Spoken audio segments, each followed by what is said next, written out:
तो एक बार फिर से त्रिवेणी एजुकेशनल ग्रुप में आप सभी का स्वागत है। आज हम लोग 12वीं क्लास बिहार बोर्ड का मॉडल सीट जो जारी हुआ है उसका हम लोग आज सॉल्यूशन देखेंगे। ऑब्जेक्टिव क्वेश्चन फिजिक्स का देखिए, जैसा कि आपका सारा मॉडल सेट जो है जारी कर दिया गया है, इसी बेसिस पे आपका ये सवाल आए कि ना ये कोई पता नहीं, पर इसी बेसिस से आपका जो है सवाल पूछा जाएगा। कुल प्रश्नों की संख्या 70 होगी ऑब्जेक्टिव, जिसमें लॉन्ग प्रश्न जो होगा वो आप देख सकते हैं कि लॉन्ग प्रश्न आपका 2 नंबर के 20 सवाल पूछे जाएंगे और आपका 6 सवाल जो होगा वो पूछा जाएगा ऑब्जेक्टिव, यानी टोटल 96 प्रश्न पूछे जाएंगे आपसे। बनाना होगा ऑब्जेक्टिव में से, आपको दिखा दें तो ऑब्जेक्टिव में से आपको बनाना है वो आपको 35 सवाल 20 लघु उत्तरीय प्रश्न में से आप देख पा रहे होंगे कि ये आपका 20 जो है लघु उत्तरीय प्रश्न है, जिसमें से आपको 10 प्रश्नों का उत्तर देना क्या है, अनिवार्य किया गया है कि आप 10 प्रश्नों का उत्तर देना अनिवार्य है। 6 दीर्घ प्रश्नों में से आपको 5 अंक निर्धारित किए गए हैं, जिसमें से 3 प्रश्नों का उत्तर आपको देना अनिवार्य किया गया है कि आप 3 प्रश्न उत्तर दीजिए। यानी कि टोटल अगर हम पैटर्न की बात कर दें तो आप 70 ऑब्जेक्टिव में से बनाना है आपको 35। अगर आप देख सकते हैं तो 20 2 नंबर का सवाल पूछेगा, जिसमें से बनाना है आपको 10 प्रश्न। आपको 6 पूछेगा 5 नंबर में से दीर्घ उत्तरीय, जिसमें से बनाना है आपको 3 प्रश्न, यानी कि टोटल 3 पचे आप देख सकते हैं 3 पचे 15, यानी कि आप 15 नंबर यहाँ से, 20 नंबर यहाँ से और आपका 35 नंबर ये है। तो टोटल देखिएगा तो 35 15 तो यानी 70 नंबर टोटल आपसे पूछा जा रहा है। इसमें ये कोविड-19 के कारण चेंज हुआ है, कोई परमानेंटली चेंज नहीं कहा जा सकता है। अभी देखिए, कहता है कि पहला सवाल पूछा गया है, देखिए साफ शब्दों में यहाँ दिया हुआ है कि 35 सवालों का जवाब ही देना है। आप इसमें से अगर पढ़ा हुआ है तो 35 में 35 नहीं, आप 70 में से 65 सवालों का जवाब दे सकते हैं खुद से। देखिए, थोड़ा सा मेहनत करने की ज़रूरत है। कहता है कि आवेशित समतल चालक के नज़दीक, तो आवेशित समतल चालक के नज़दीक, जैसा कि आपको पता है कि आवेशित समतल चालक के नज़दीक अगर देखते हैं तो ये आपका सिग्मा बटे 2 इप्सिलॉन नोट आपको पढ़ाया गया होगा आपके संस्थानों में। तो सिग्मा बटे 2 इप्सिलॉन नोट इसका सही जवाब होता है आपका बी। इसके बाद यदि हम देखें अगला सवाल की ओर, तो अगला सवाल कहता है विद्युत क्षेत्र ई और विद्युत विभव भी के बीच निम्नलिखित में कौन सा संबंध जो है सही है। थोड़ा छोटा कर लें, आपको सारा क्वेश्चन दिखाई देगा। देखिए, कहता है कि विद्युत क्षेत्र ई और विद्युत विभव भी के बीच निम्नलिखित में कौन सा संबंध सही है। तो आपको हम बता चुके हैं कि ई बराबर होता है माइनस डी बटे डी आर, को हम लोग विभव प्रवणता भी कहते हैं। इस ऐसे देखा जाए तो ई बराबर डी बटे डी आर है। ई बराबर डी बटे क्या है, डी आर। अगर विभव प्रवणता की बात करें तो माइनस डी बटे डी आर होता है। तो ई बराबर आपका सही सवाल है। कहता है कि विद्युत क्षेत्र ई और विद्युत विभव भी के बीच कौन सा संबंध सही है। तो ई बराबर माइनस डी बटे डी आर को विभव प्रवणता कहते हैं। 9 किलोमीटर त्रिज्या वाले गोलीय चालक की विद्युत धारिता होती है। तो आप जैसा कि जानते हैं आप सभी कि ये 9 किलोमीटर, थोड़ा सा और बड़ा कर लें इसको तो आप देखिएगा आराम से। देखिए, 9 किलोमीटर त्रिज्या वाले गोलीय चालक की धारिता होती है। तो 9 किलोमीटर त्रिज्या वाले गोलीय चालक की धारिता, तो देखिए सी बराबर होता है 4 पाई इप्सिलॉन नोट इंटू आर, और 4 पाई इप्सिलॉन नोट का मान होता है 1/9 गुना 10 के पावर 9। तो आप देख पा रहे होंगे कि गुना त्रिज्या है 9 किलोमीटर, किलोमीटर को मीटर में चेंज करें तो मीटर में चेंज करेंगे तो कितना से, तो आपको किलोमीटर को मीटर में चेंज करना है 10 के पावर 3 से गुना। 9 से 9 खत्म हो गया। आप देखिए 9 ऊपर जाएगा तो 10 के पावर -9 गुने 10 के पावर 3। 9 में से 3 जाएगा, 10 के पावर कितना बचेगा -6। अतः 1 माइक्रो आया। कितना आया, 1 माइक्रो। तो ये हो गया 1 माइक्रो फैराड। तो इसका सही जवाब आएगा 1 माइक्रो फैराड। 1 माइक्रोफैराड इसका सही है बहुआ, ध्यान से एकदम। 1 माइक्रोफैराड जो कि 10 के पावर -6 आता है हल करने पे। तो 10 की इसको किलोमीटर को पहले मीटर में चेंज करिएगा, तो 9 गुना 10 के पावर क्या हो जाएगा 3 मीटर। अब इसको 4 पाई एप्सिलॉन नॉट का मान कितना होता है, तो 4 पाई एप्सिलॉन नॉट का मान होता है 1/9 गुना 10 के पावर 9, जो कि आपको पता होगा कि 1 देखिए ध्यान से 1/4 पाई एप्सिलॉन नॉट का मान होता है 9 गुना 10 के पावर 9। तो ये 4 पाई एप्सिलॉन नॉट का मान हो जाएगा 1/9 गुना 10 के पावर 9। चलिए, तो इसका सही जवाब आपका मिल गया होगा 1 माइक्रोफैराड। नेक्स्ट सवाल की ओर यदि चलें, समानांतर पट्टिका संधारित्र की धारिता होती है। तो समानांतर पट्टिका संधारित्र की धारिता की यदि हम बात करें 4 नंबर सवाल में, तो कहता है कि समानांतर पट्टिका, देख लीजिए जहाँ जहाँ जौन जौन टॉपिक से क्वेश्चन को पकड़ा गया है तो उस टॉपिक को आप बढ़िया से कवर करें, इससे ज़्यादा सवाल नहीं आएगा। देखिए सिग्मा कहता है कि E बराबर सिग्मा बट्टे 2 इप्सिलॉन नॉट, यानी कि ये आपको सारा चीज़ पढ़ाया गया है। देखिए समानांतर प्लेट है, कहता है कि E बराबर सिग्मा बटे 2 इप्सिलॉन नॉट अब प्लस सिग्मा बटे 2 इप्सिलॉन नॉट, दोनों प्लेट के कारण हम जोड़ेंगे तो E बराबर आता है सिग्मा बटे इप्सिलॉन नॉट। और आपको पता है सिग्मा बराबर होता है Q बटा A इप्सिलॉन नॉट, सिग्मा बराबर होता है Q बटा A, सॉरी सिग्मा बराबर Q बटा A। तो हम E बराबर यदि रखें तो Q बटा A इप्सिलॉन नॉट, ठीक है, Q बटा A इप्सिलॉन नॉट। अब यदि हम देखें सिग्मा बराबर Q बटा A इप्सिलॉन नॉट,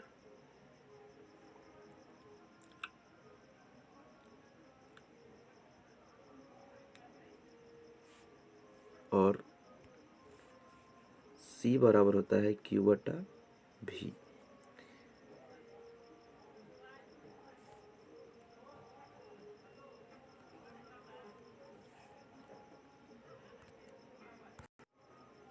चलिए, तो आप देख सकते हैं कि इसका सही जवाब जो है ये आपका धारिता C बराबर होता है A इप्सिलॉन नोट बटा D। यहाँ इप्सिलॉन नोट है और एक इप्सिलॉन R भी है, तो इसको हम कहेंगे एक इप्सिलॉन नोट सेकंड माध्यम के लिए दे दिया गया है, तो कहेगा C बराबर A epsilon note into epsilon R बटा D। तो इसका सही जवाब आपका A आ जाता है। नेक्स्ट सवाल की ओर देखें तो गैल्वेनोमीटर प्रतिरोध G और वोल्ट मीटर का प्रतिरोध V के बीच सही संबंध कौन है। तो आप देख सकते हैं, तो कहता है कि वोल्ट मीटर और गैल्वेनोमीटर, तो गैल्वेनोमीटर का जो रेजिस्टेंस होता है वो वोल्ट मीटर से क्या होता है कम होता है, अतः इसका सही जवाब आपका A हो जाएगा। आप नेक्स्ट देख सकते हैं सवाल, व्हीटस्टोन ब्रिज का व्यवहारिक ढांचा निम्नलिखित में से कौन है। तो व्हीटस्टोन ब्रिज के सिद्धांत पे काम करता है मीटर ब्रिज, तो व्हीटस्टोन ब्रिज के सिद्धांत व्यवहारिक ढांचा आपका मीटर ब्रिज में मिल जाएगा। एक तार का विशिष्ट प्रतिरोध निर्भर करता है, तो आपको पता होना चाहिए कि विशिष्ट प्रतिरोध न तो लंबाई पर निर्भर करेगा, न द्रव्यमान पर निर्भर करेगा, न क्षेत्रफल पर निर्भर करेगा, वो सिर्फ और सिर्फ निर्भर करता है पदार्थ की प्रकृति पर। किरचॉफ के बिंदु नियम में निम्नलिखित में कौन भौतिक राशि संरक्षित होती है। आपको पता होगा किरचॉफ के दो नियम हैं, एक आपका केसीएल है और एक आपका केवीएल है। तो केवीएल को हम लोग कहते हैं किरचॉफ्स वोल्टेज ला, किरचॉफ्स करंट ला, ये है संधि नियम और यह है आपका बंद परिपथ का नियम। तो बिंदु नियम में आपका आवेश संरक्षित होता है। तो आपका ये सवाल है, हो सकता है आपका बोर्ड में ये सवाल आ जाए, तो बोर्ड में आपका ये सवाल आ सकता है कि किरचॉफ्स के परिपथ नियम में क्या संरक्षित होता है या बंद परिपथ के नियम में क्या संरक्षित होता है। तो बंद परिपथ के नियम में अगर पूछेगा तो ऊर्जा संरक्षित होता है। आपका जवाब सही होना चाहिए। चलिए नेक्स्ट सवाल, धारावाही चालक के अंदर इलेक्ट्रॉन की गति होती है। तो धारावाही चालक के अंदर इलेक्ट्रॉन त्वरित होता है। आगे देखें नेक्स्ट सवाल की ओर, यदि तो कहता है विद्युत परिपथ की शक्ति होती है। आपको बता दें कि विद्युत परिपथ P बराबर होता है W बटा टी, W बराबर होता है VQ बटा टी, VQ बराबर होता है वी क्यू बराबर आई होता है तो हो जाएगा वी आई। फिर आई बराबर वी बराबर होता है आई आर, तो वी बराबर आई आर यदि लिखें, वी बराबर लिखेंगे आई आर तो हो जाएगा आई स्क्वायर आर। यदि हम कहेंगे कि आई बराबर तो वी बटे आर, आई बराबर तो वी बटे आर तो हो जाएगा वी स्क्वायर बटे आर। तो इसका सही जवाब हो जाएगा वी स्क्वायर बटे आर। तो वी स्क्वायर बटे आर कौन है, आप देख सकते हैं सी है। अगला सवाल, चुंबकीय क्षेत्र में गतिशील आवेश पर बल के लिए निम्नलिखित में कौन सही है। आपको पता है कि आपको F बराबर क्यू बी भी क्या होता है, क्यू बी भी साइन थीटा, क्यू बी भी साइन थीटा। इसका सही आंसर ए हो जाएगा। क्यू बी भी चुंबकीय फ्लक्स का मात्रक होता है, तो चुंबकीय फ्लक्स का मात्रक आपको पता है वेबर है। आप देख सकते हैं साई मात्रक से आपका क्वेश्चन पूछा जाएगा, एकदम कन्फर्म रहिए। जिस परिपथ में सिर्फ प्रतिरोध है उसका शक्ति गुणांक क्या होगा, तो आपको पता है कि जब प्रतिरोध होता है तो कलांतर फाई इक्वल टू 0 होता है। जब किसी परिपथ में केवल प्रतिरोध रहता है तो कलांतर फाई इक्वल टू क्या होता है, 0 होता है। और जब कलांतर फाई इक्वल टू 0 होता है तो आपको पता है कि शक्ति गुणांक होता है कॉस फाई, शक्ति गुणांक कॉस फाई। तो फाई इक्वल टू 0, तो कॉस जीरो के मान क्या होगा, 1 होगा। तो आपका सही जवाब क्या आ जाएगा, 1 आ जाएगा।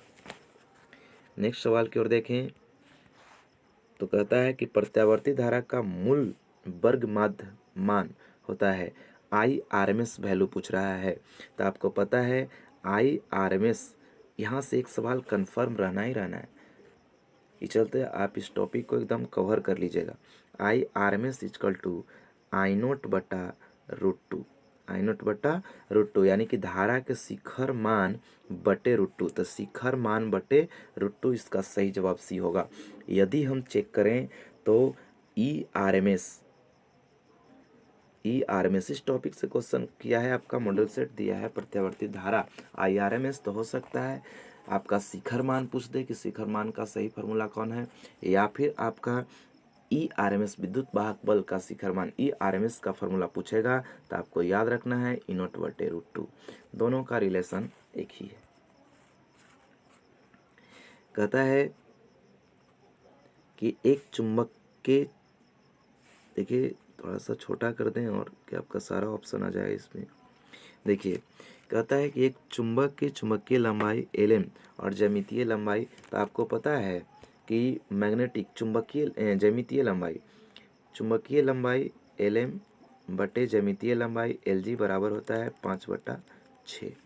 तो इसका हम अगर निकालते हैं रिलेशन एल जी बराबर, तो एल जी बराबर होता है, कहेंगे तो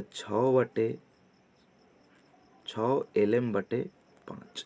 एल जी बराबर चेक करें तो 6 एल एम बटे 5। तो इसका सही देखें अगर एल जी बराबर 6, क्योंकि चुंबकीय लंबाई बटे ज्यामितीय लंबाई बराबर 5/6 का रेशियो है। तो अगर आप तिरछा तिरछी गुना करके एल जी निकाल सकते हैं तो इसका सही जवाब आपका मिल जाएगा, एल जी बराबर 6/5 एल एम। नेक्स्ट सवाल की ओर बढ़ें। कहता है कि यदि बी एच पृथ्वी के चुंबकीय क्षेत्र का क्षैतिज घटक और लेमडा नमन कोण हो तो पृथ्वी के चुंबकीय क्षेत्र के लिए निम्नलिखित में से कौन सही है। तो आप जान सकते हैं कि कौन सा सही हो सकता है। आपको पता है कि बी एच बराबर होता है, बी एच बराबर हॉरिजॉन्टल, एक होता है आपका हॉरिजॉन्टल क्षैतिज और एक होता है वर्टिकल। तो वर्टिकल बराबर होता है साइन में और क्षैतिज होता है कॉस में, यानी याद रखना है खड़ा वाला साइन पड़ा वाला कॉस। तो बी एच बराबर होता है हॉरिजॉन्टल बी कॉस लेमडा। तो अगर हम बी कॉस लेमडा देखें, यहाँ पे पूछा गया है बी बराबर, तो बी बराबर क्या हो जाएगा, बी एच बटे कॉस लेमडा। पूछा गया है कि चुंबकीय क्षेत्र के निम्नलिखित में से कौन सही है, तो चुंबकीय क्षेत्र बी बराबर बी हॉरिजॉन्टल बटे कॉस लेमडा। तो इसका सही आंसर आप देख पा रहे होंगे ए है बी एच बटे कॉस लेमडा। इसका सही जवाब कौन है, ए बी एच बटे कॉस लेमडा। चलिए नेक्स्ट सवाल की ओर देखें। चुंबकन तीव्रता का ऐसा मात्रक आपको पता है the unit of intensity of magnetization. तो चुंबकन तीव्रता का ऐसा ही मात्रक आपको पता होगा। चुंबकन तीव्रता का फॉर्मूला होता है धारा गुना लंबाई। धारा गुना लंबाई, तो इसका होता है धारा का एम्पियर, लंबाई का मीटर, तो हो जाएगा एम्पियर मीटर, अर्थात इसका सही आंसर हो जाएगा आपका ए, एम्पियर मीटर। नेक्स्ट सवाल की ओर देखें। चुंबकीय याम्यत्तर है। तो चुंबकीय याम्यत्तर कहता है कि जब किसी चुंबक को स्वतंत्रता पूर्वक अगर हम लटका देते हैं, स्वतंत्रता पूर्वक लटकाते हैं, तो इसके बीच में कहता है कि इसके एकदम हॉरिजॉन्टल खींची गई काल्पनिक लाइन को कहते हैं एक क्षैतिज तल, और इसके एकदम वर्टिकल खींची गई लाइन को कहते हैं चुंबकीय। तो ये आपका भौगोलिक याम्यत्तर और ये आपका चुंबकीय याम्यत्तर, तो ये ऊर्ध्वाधर खींची गई रेखा होता है जिसको चुंबकीय याम्यत्तर कहते हैं। सामान्य संयोजन में सरल सूक्ष्मदर्शी का आवर्धन क्षमता है। सरल सूक्ष्मदर्शी का आवर्धन क्षमता है, तो आप देख सकते हैं सरल सूक्ष्मदर्शी का आवर्धन क्षमता, आप देख सकते हैं सरल सूक्ष्मदर्शी का आवर्धन क्षमता जो है ये आपका ए है। सरल सूक्ष्मदर्शी का आवर्धन क्षमता 1+d/f होता है। सरल सूक्ष्मदर्शी में कितने उत्तल लेंस होते हैं? एक उत्तल लेंस होते हैं, जैसा कि आपको स्टूमेन बॉक्स में दिखाया जाता है। स्टूमेन बॉक्स में एक इस तरह का जो है आपको दिया जाता है एक गोल लेंस जो सरल सूक्ष्मदर्शी होता है, जिसका होता है 1+d/f। इसका सही जवाब ए है। नेक्स्ट सवाल की ओर यदि देखें, सामान्य आंख लेंस का फोकस दूरी होता है। सामान्य आंख लेंस का फोकस दूरी हम देखते हैं तो 25 mm होता है। आंख के लेंस का फोकस दूरी होता है 25 mm। 25 mm है, इसको अगर हम सेंटीमीटर में बदलते हैं तो लगभग 2.5 सेंटीमीटर आता है। तो इसका सही आंसर 2.5 सेंटीमीटर ही होगा। इसके बाद नेक्स्ट सवाल की ओर यदि हम बढ़ें तो हीरा का क्रांति कोण पूछता है। तो हीरा का क्रांति कोण हो जाता है 24.41 डिग्री।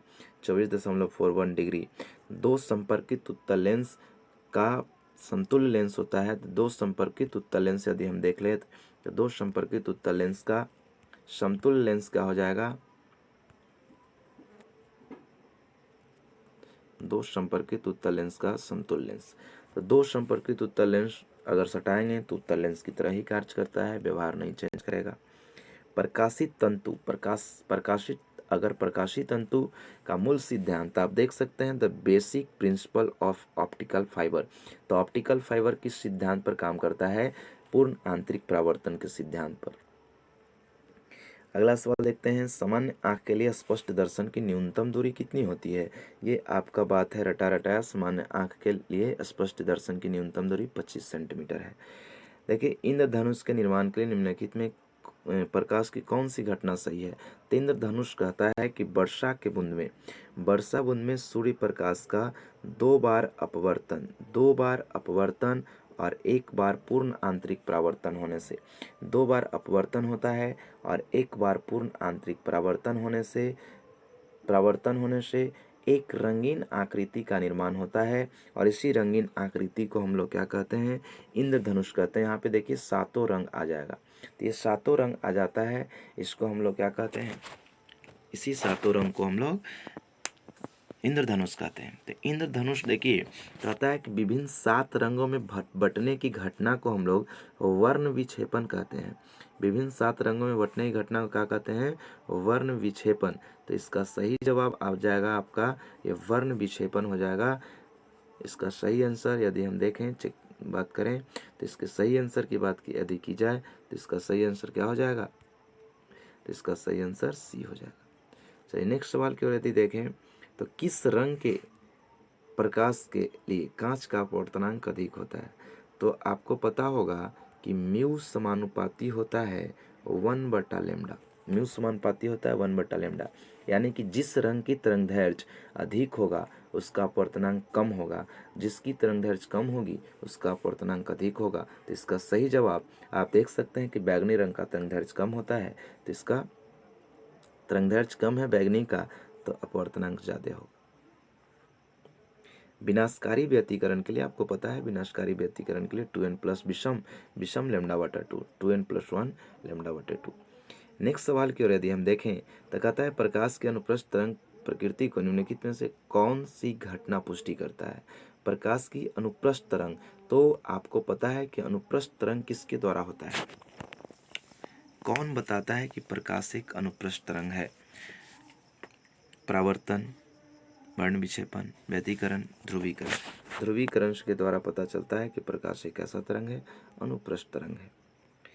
अवरोध के किनारों से प्रकाश का मुड़ना कहलाता है। तो तीखे अवरोध से प्रकाश की किरण को मुड़ जाने की घटना को आपको विवर्तन कहते हैं। तीखा अवरोध का मतलब जैसे ब्लेड का नोक हो गया, तो ये सब आपका तीखे अवरोध के कारण, विवर्तन के कारण पत्ते की परछाई गोल बनता है। ब्लेड का जो किनारा होता है वो चमकीला, तलवार के परछाई में धार स्पष्ट नहीं होता है। ये सब किसके कारण होता है? विवर्तन। तो आप विवर्तन से आप एक सवाल जो है आप कवर कीजिएगा, विवर्तन के सारा उदाहरण को चेक कीजिएगा, आपको कम से कम हेल्प जरूर मिलेगा यहाँ से। नेक्स्ट सवाल की ओर यदि देखें, चांदी का कार्यफलन, तो याद रखना है चांदी का कार्यफलन 3.2 इलेक्ट्रॉन वोल्ट होता है, लगभग 5.6 गुना 10 के पावर -19 जूल के बराबर होता है। और आपको पता है 1 इलेक्ट्रॉन वोल्ट बराबर 1.6 गुना 10 के पावर -19 जूल होता है। तो इसका सही जवाब 3.2 इलेक्ट्रॉन वोल्ट होगा। इसका सही जवाब क्या हो जाएगा? 3.2 इलेक्ट्रॉन वोल्ट। प्लांक नियतांक का मान आपको पता होगा, प्लांक नियतांक का मान बताने की जरूरत नहीं है। 6.625 6 इंटू 6 इंटू 10⁻⁻34 जूल सेकेंड। तो इसका आगे देखें, फोटोन का गतिक द्रव्यमान होता है। तो फोटोन एक द्रव्यमान, गतिक द्रव्यमान कह रहा है, dynamic mass of photon is. तो आपको पता होगा कि फोटोन एक मासलेस कण है, फोटोन एक मासलेस है। देखिए, फोटोन का पूछ रहा है कि गतिक द्रव्यमान होता है, तो फोटोन का गतिक द्रव्यमान जो है वो आपका h/c लैम्डा है।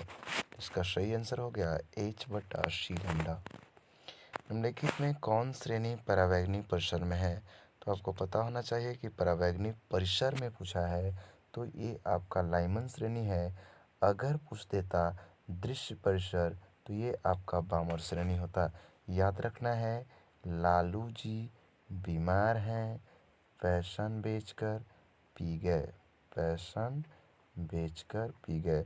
लालू से लाइमन श्रेणी, बीमार से बामर श्रेणी, पैसन से पाषाण श्रेणी, पी फंड श्रेणी, पी गए से।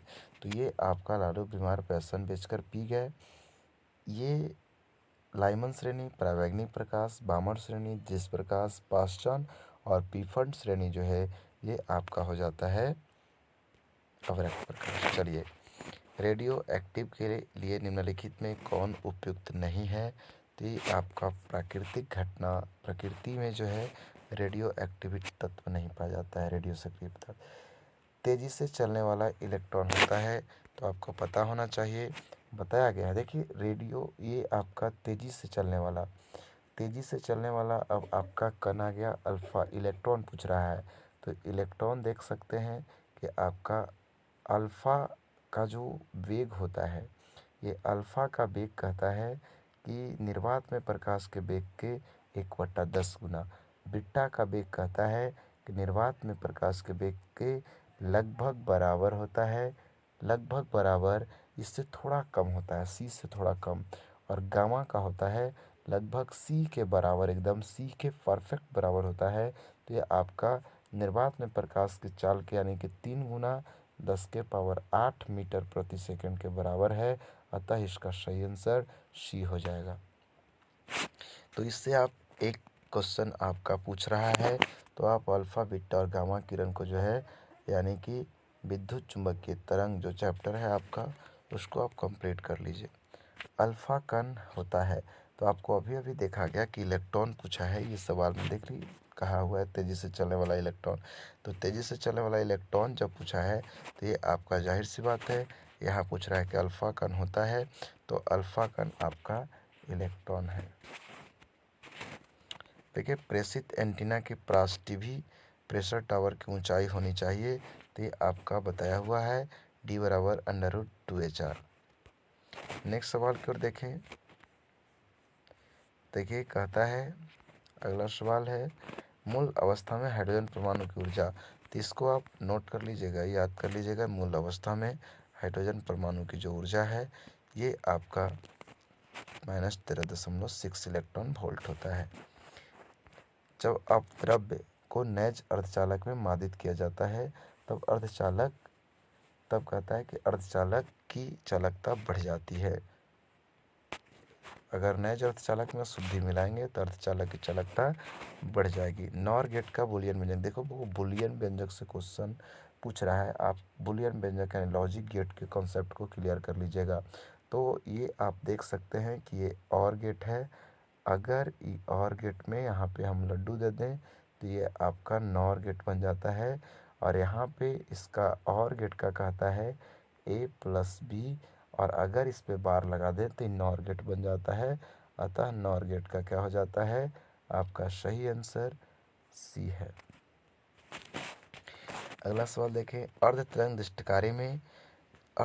दृष्टिकारी में पूछ रहा है कि 50 हर्ट्ज के निवेश आवृत्ति के लिए निम्नलिखित में कौन सही है। तो निर्गम आवृत्ति जो होता है वो आपका निर्गम आवृत्ति, अगर अर्ध तरंग पूछा है तो 50 हर्ट्ज हो जाएगा। अगर पूर्ण तरंग पूछता तो इसको दुगना कर देते, 50 से क्या कर देते, 100 कर देते। द्विआधारी संख्या इसका, अगर इसको आप हल करिएगा द्विआधारी संख्या को तो ये इसका सही आंसर आपका 30 आएगा। इसको आप हल कर सकते हैं। इलेक्ट्रॉन पर आवेश होता है तो आपको पता है कि एक इलेक्ट्रॉन पर आवेश कितना होता है। एक इलेक्ट्रॉन पर आपका आवेश जो होता है ये आप देख सकते हैं कि एक इलेक्ट्रॉन पर आवेश -1.6 गुना 10⁻⁻19 कूलम होता है। तो इसका सही आंसर डी हो जाएगा। एप्सिलॉन नॉट के बराबर है, तो एप्सिलॉन नॉट के बराबर क्या है, एप्सिलॉन नॉट के बराबर आपका 8.85 × 10⁻⁻12 कूलम स्क्वायर प्रति न्यूटन मीटर स्क्वायर है। अगर आपको कॉन्सेप्ट को क्लियर करना है तो ये सभी सवालों से जितना भी रिलेटेड क्वेश्चन बनता है एप्सिलॉन नॉट से, 1/4 एप्सिलॉन नॉट से, या 4 एप्सिलॉन नॉट से, या म्यू नॉट से, आप इस सभी का मान जो है क्लियर रखिएगा। हो सकता है आपका फाइनल एग्जाम में -a आप देख सकते हैं म्यू नॉट दे दे, तो जब म्यू नॉट दे देगा तो आपको क्लियर होना चाहिए तभी बन पाएगा। इसके बाद देखिए द्विध्रुव आघूर्ण कहता है कि द्विध्रुव आघूर्ण के लिए निम्नलिखित में कौन सही है। तो आप देख सकते हैं कि कहता है कि एक डेबाई बराबर 10⁻⁻18 स्टेट कूलम यानी कितना स्टेट कूलम, आप देख सकते हैं कितना स्टेट कूलम कहता है कि स्टेट कूलम सेंटीमीटर होता है। तो इसको आप बनाइएगा स्टेट कूलम सेंटीमीटर को, तो इसका सही आंसर ये आ जाएगा, हल कीजिएगा तो ये आपका सही आंसर ना हो जाता है।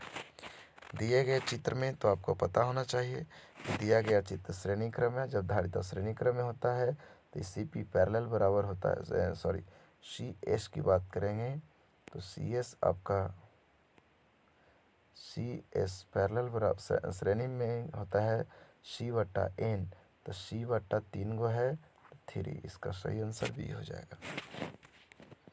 निम्नलिखित में कौन सा संबंध सही है। तो आप देख सकते हैं कि कौन सा संबंध सही है। निम्नलिखित में पूछ रहा है कौन सा संबंध सही है, तो आप देखिएगा कौन सा संबंध सही है। तो 1 एम्पियर बराबर 10⁻³ मिली एम्पियर, सब मिली में दिया है। अगर ये छोटकी एम है मिली में है, अगर बड़ी एम होता तो ये मेगा कहलाता, बड़ी एम होता तो क्या कहलाता, मेगा कहलाता। तो आप देख सकते हैं कि 1 एम्पियर बराबर 10⁻³ गुना 1 मिली का मतलब होता है 10⁻³ एम्पियर, तो गुना में पावर जुड़ जाएगा 10⁻0 एम्पियर, यानी कि 1 एम्पियर। तो 1 एम्पियर के बराबर 1 एम्पियर, आपका ऑप्शन ए सही होगा। नेक्स्ट सवाल, निम्नलिखित में कौन सा संबंध सही है। तो आपको पता होना चाहिए कि धारा घनत्व का फॉर्मूला होता है धारा बटा क्षेत्रफल, तो इसका सही आंसर सी हो जाएगा। नेक्स्ट सवाल की ओर बढ़ें। देखिए अगला सवाल, प्रतिरोध। देखिए प्रतिरोध कहता है कि प्रतिरोध प्रतिरोध के लिए निम्नलिखित में कौन संबंध सही है? तो आपको पता होगा कि प्रतिरोध का सही फॉर्मूला होता है R बराबर R equal to rho L बटा ए। सही फार्मूला आपका R equal to rho L बटा क्या है? ए है। चित्र में I का मान पूछ रहा है। यह आपका देख लीजिए, ये सवाल जो है किरचॉफ्स का नियम से है। हो सकता है आपका फाइनल एग्जाम में किरचॉफ्स के नियम को अगर वो हाईलाइट किया है तो हो सकता है किरचॉफ्स के नियम से क्वेश्चन कर दे, परिपथ नियम से। तो आप परिपथ नियम को याद रखिए। देखिए 20 एम्पियर भी आ रहा है जंक्शन की ओर, 10 एम्पियर भी जंक्शन की ओर आ रहा है, और ये भी 10 एम्पियर जंक्शन की ओर आ रहा है। यानी कि तीनों देख सकते हैं आप, ये भी आ रहा है, ये भी आ रहा है, और ये भी जंक्शन की ओर आ रहा है, लेकिन ये जंक्शन से दूर जा रहा है। तो जब जंक्शन से दूर जा रहा है तो उसको माइनस में, जंक्शन की ओर आ रहा है उसको प्लस में। तो हम कहेंगे कि जंक्शन की ओर आ रहा है तो आप देख सकते हैं कि 10 एम्पियर आ रहा है, प्लस 20 एम्पियर आ रहा है, फिर प्लस 10 आ रहा है, और जाने वाला माइनस में है, बराबर 0। तो हम कहेंगे 10 10 20 और 10 30 और 10 40, यानी कि 20 20 40 हो गया। तो 40 माइनस आई बराबर 0। तो आई बराबर हो जाएगा 40 एम्पियर। आई बराबर कितना एम्पियर हो गया? 40 एम्पियर। तो इसका सही आंसर कौन हो जाएगा? आप देख सकते हैं कि सी इसका सही जवाब है, 40 एम्पियर है। 40 एम्पियर में कौन है? तो सी है। 40 एम्पियर में आप देख सकते हैं इसका सी 40 एम्पियर है। चलिए नेक्स्ट सवाल, विभव मापी से निम्नलिखित में क्या मापा जाता है? तो विभव मापी से दो सेलों के विद्युत वाहक बलों की तुलना करते हैं, या आंतरिक प्रतिरोध का मान भी, किसी सेल के आंतरिक प्रतिरोध का मान भी ज्ञात करते हैं। हो सकता है इसमें आपका सी ऑप्शन सेल का ईएमएफ निकालने के लिए दिया गया है, इलेक्ट्रोमोटिव फोर्स यानी विद्युत वाहक बल। फाइनल एग्जाम में हो सकता है आपका प्रतिरोध आंतरिक, किसी सेल का आंतरिक प्रतिरोध भी दे दे।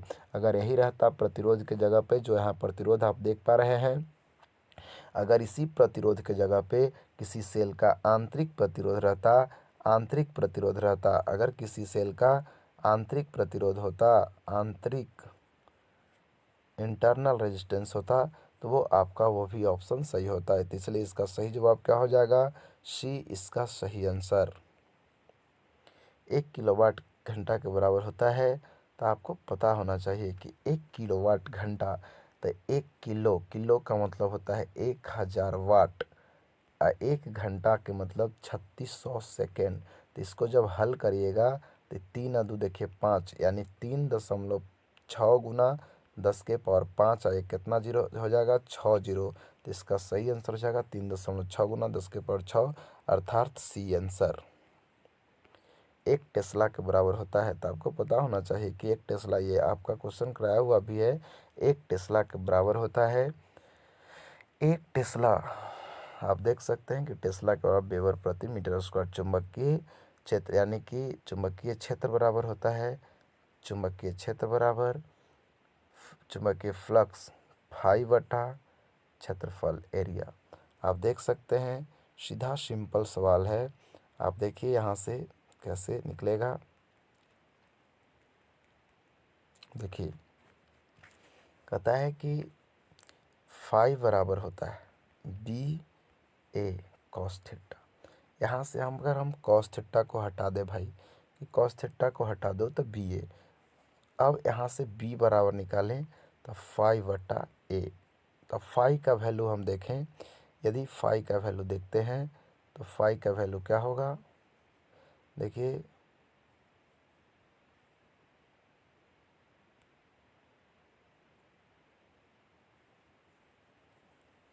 फाई का वैल्यू यदि ध्यान से देखें तो देखिए फाई, फाई का मान होता है weber.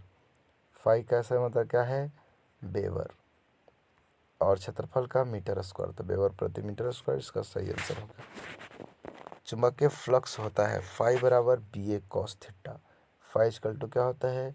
B A cos theta. तो बी ए कॉस थीटा कब आएगा? तो फाई इक्वल टू, जब बी, फाई इक्वल टू आप देख सकते हैं बी डॉट ए है, तो डॉट में रहता है तो कॉस में आएगा, और अगर क्रॉस में रहता तो साइन में आता। इसका सही आंसर ए हो गया। विद्युत चुम्बकीय तरंग का वेग, तो विद्युत चुम्बकीय तरंग का वेग जो होता है ये आपका सी आंसर 1/μ0 होता है। अगर आप इसको निकालिएगा, μ0 और ε0 दोनों का मान पुट कर देते हैं तो आपका इसका मान आ जाएगा 3 × 10⁸ मीटर प्रति सेकंड। इसका सही आंसर आ जाएगा।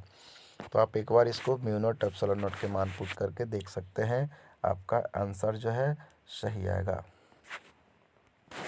नेक्स्ट नंबर, फोटोन का ऊर्जा होता है। तो फोटोन का ऊर्जा याद रखना है, आपको एकदम कर लेना है E बराबर एच न्यू। ई बराबर क्या करना है, एच न्यू करना है। ई बराबर एच न्यू, ठीक है। ई बराबर क्या कर लेनी है, एच न्यू कर लेनी है। नेक्स्ट सवाल की ओर बढ़ें। 1 इलेक्ट्रॉन वोल्ट के बराबर होता है। तो 1 इलेक्ट्रॉन वोल्ट जो होता है 1.6 गुना 10⁻⁻19 कूलम के बराबर होता है, 19 जूल के बराबर होता है। निम्नलिखित में कौन सा सही है। तो आप अगर निकालिएगा, बाइनरी सबको हल कीजिएगा तो इसका सही आंसर आपका 111/7 के बराबर होता है। आप सही आंसर निकाल सकते हैं। 111/7 के क्या होता है, बराबर, यानी कि 1 + 2 3, 3 4 7, यानी कि 4 3 7 हो जाएगा। इसको करेंगे, पहल का 1 1 1 है, इसको 1 × 2 के पावर 0, इसको करेंगे 1 × 2 के पावर 1, इसको कहेंगे 1 × 2 के पावर 2। तो 2 दूनी 4, 2 1, 4 2 6 1 7 हो गया इसका सही आंसर। नेक्स्ट देखिए, द्विधारी अवकलन निम्नलिखित में से कौन सही नहीं है। देखिए 0 + 0 होता है, ये भी होता है, यह भी 1 + 0 1 होता है, लेकिन 1 + 1 1 नहीं होता है, 1 + 1 10 होगा, 1 0 होगा। किसी ऊंचाई ट्रांसफार्मर में यदि प्राइमरी और सेकेंडरी कुंडली में क्रमशः N1 और N2 लपेटे हैं तब होगा। तब ऊंचाई ट्रांसफार्मर देखिए आपसे मॉडल सेट में दिया है, हो सकता है फाइनल एग्जाम में आपका अपचाई से क्वेश्चन कर दे, तो आप ट्रांसफार्मर के इस टॉपिक को क्लियर कर लेना है। हो सकता है आपका अपचाई पूछ दे, तो अपचाई पूछेगा तो आपको करना है, किसी ऊंचाई ट्रांसफार्मर में यदि प्राइमरी सेकेंडरी और सेकेंडरी, तो आपका बताएं हैं कि ऊंचाई में क्या करता है कि उच्च धारा के निम्न वोल्टता को निम्न धारा के उच्च वोल्टता में कन्वर्ट कर देता है। तो इसमें प्राइमरी कुंडली में फेरों की संख्या कम होती है और द्वितीय कुंडली में फेरों की संख्या अधिक होती है। तो हम कहेंगे कि N2 ग्रेटर देन है N1। तो इसका सही आंसर क्या हो जाएगा बउआ, तो इसका सही आंसर जो है आपका बी हो जाएगा। हाइड्रोजन वर्णक्रम के कौन सी श्रेणी दृश्य भाग में पड़ती है। अभी अभी बताया कि लाइमन में आपका पाराबैंगनी है और बामर में दृश्य है। तो इसका सही आंसर क्या हो जाएगा, तो इसका सही आंसर जो है बामर श्रेणी होगा। नेक्स्ट सवाल की ओर बढ़ें। उत्तल लेंस की फोकस दूरी 1 मीटर है, इसकी शक्ति होगी।